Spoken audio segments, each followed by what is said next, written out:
Hi there, in this video, I'll show you how to group things in Canva to make designing easier. Let's dive in. To group elements in Canva, just select what you want to group by clicking and dragging.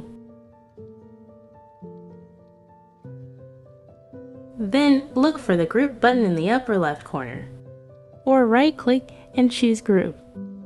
You can also press Ctrl or L+G to group them quickly. Once grouped, you can treat them as one object.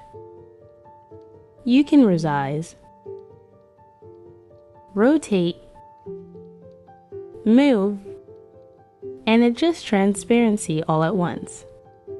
It's super handy for managing multiple things together. If you need to edit something within the group, just double-click on it.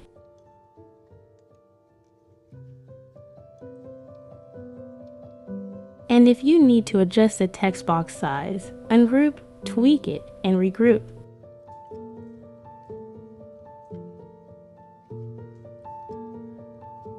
That's it. Have fun designing with this new skill. Thanks for watching.